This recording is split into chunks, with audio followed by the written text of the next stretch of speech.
How to delete Safari history on iOS 26. Well, it's very easy. First of all, open your Safari.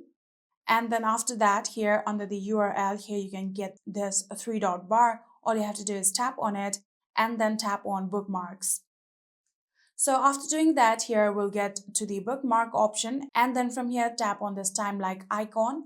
Then we'll get to the history of your Safari. So after doing that, in order to delete it, what you can do is simply swipe this history to left. So just like this, swipe this to left and then tap on delete. And just like this, you can delete it. So if you want to clear all of the history, what you can do is simply tap on this three dot bar right here and then tap on clear. So after doing that here, you can now select your time frame and your profile. So if you want all of the profiles, you can select that. And if you want all of the histories, you can also select that. And if you want to close all of the tabs, you can enable it or you can disable it. And then from here, all you need to do is tap on clear history.